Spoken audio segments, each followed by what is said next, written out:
नमस्कार, मी पंजाब डक. मी आहे काठमांडू पशुपतीनाथ या ठिकाणी आणि या ठिकाणून महाराष्ट्रातल्या शेतकऱ्याला एक अंदाज देणार आहे.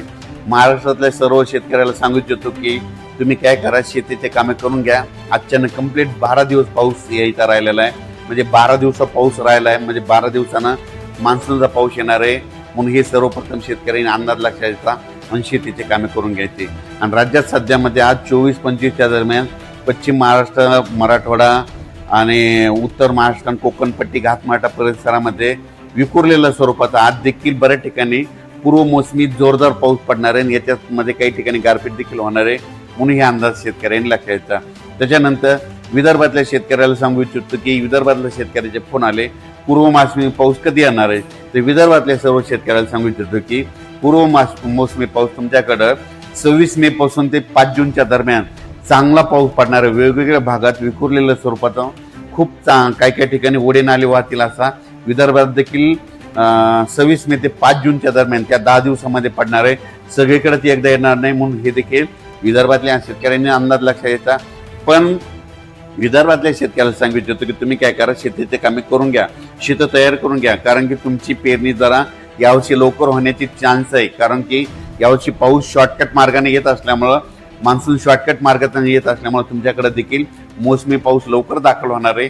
म्हणून शेतीची कामे विदर्भातल्या 6, 5, 11 जिल्ह्यांमध्ये वर्धा, नागपूर, भंडारा, गोंदिया, चंद्रपूर, यवतमाळ, वाशिम, हिंगोली, त्याच्यानंतर बुलढाणा, अकोला, अमरावती, इकडं नांदेड जिल्हा, यवतमाळ जिल्ह्यातल्या शेतकऱ्यांनी शेतीचे कामं करून घ्या. कारण की पूर्व मोसमी पाऊस तुम्हाला पडणार आहे, त्याच्या पाठीमागून लगेच मोसमी पाऊस येणार आहे. म्हणून तुमच्यासाठी खूप चांगलं वातावरण राहणार आहे. म्हणून हे देखील लक्षात घ्यायचं. परभणी जिल्ह्यातल्या शेतकऱ्यांनी देखील शेतीची कामे करून घ्यायची. कारण की परभणी जिल्ह्यात देखील काय होणार आहे, म्हणजे मराठवाड्यात देखील काय होणार, मराठवाड्यात देखील तुम्हाला सांगतो, परभणी जिल्हा झालं, लातूर जिल्हा झालं, बीड जिल्हा झालं, धाराशिव जिल्हा झालं, ह्या पट्ट्यामध्ये काय होणार, पूर्व मोसमी पाऊस काय होणार आहे, अगोदर थोडा जास्त पडत असल्यामुळे काही भागामध्ये जास्त पडणार आहे. पण मराठवाड्यातल्या शेतकऱ्यांनी तुम्ही काय करायचं, अचानक कंप्लीट आपल्याला पाऊस येण्यासाठी 12 दिवस शिल्लक राहणार आहे. 5-7 जूनला पाऊस येणार आहे. म्हणून हा अंदाज लक्षात घ्यायचा. पण बदल झाला तर त्याचा परत निषेध दिला. पण माझं म्हणणं आहे, तोपर्यंत आपण आपल्या शेतीचे कामं करून घेणे सगळ्यात महत्त्वाचं आहे. उत्तर महाराष्ट्रातल्या शेतकऱ्यासाठी एक आनंदाची बातमी, उत्तर महाराष्ट्रातील काय होणार आहे, म्हणजे 26-27 मेच्या दरम्यान देखील पूर्व मोसमी पाऊस असणार आहे. आणि उत्तर महाराष्ट्रात देखील काय होणार आहे, म्हणजे 1 जूनच्या नंतर देखील बऱ्याच ठिकाणी तिकडल्या भागात देखील चांगला मान्सून पूर्व, नंदुरबार जिल्हा झाला, धुळे जिल्हा झाला, जळगाव जिल्हा झाला, नाशिक जिल्ह्यामध्ये पाऊस बरसणार आहे. म्हणून हे अंदाज लक्षात यायचा. पण उत्तर महाराष्ट्रातल्या शेतकऱ्याला सांगू इच्छितो की तुम्ही काय करा, म्हणजे 5 जूनच्या अगोदर तुमचे शेतीचे कामं सगळे रेडी करून ठेवा. कारण की मान्सून पूर्व पाऊस बी बरसणार आहे आणि त्याच्या पाठीमागून मान्सून येईल. म्हणून यावर्षी पण सर्व शेतकऱ्याला सांगू इच्छितो की शेतीमध्ये पेरणी करत असताना, लागवडी करत असताना स्वतःचा निर्णय स्वतः घ्यायचा. जमिनीमध्ये ईदभर ओल गेल्याच्या नंतर तुम्ही पेरणीचा निर्णय घेऊ शकता. 4 बोट गेलं तर तुम्ही पेरणीचं पाणी पेरणीचा निर्णय घेणं हे तुम्ही तुमचं स्वतःचं ठरवायचं. आमच्या जबाबदारी नाही. तुम्ही तुमचा पेरणीचा निर्णय घ्या. आम्ही फक्त पाऊस सांगणार, पेरणी करायची की नाही करायची हे सगळं तुमच्या हातात राहील. म्हणून हे देखील सर्व शेतकऱ्यांनी लक्षात घ्यायचं.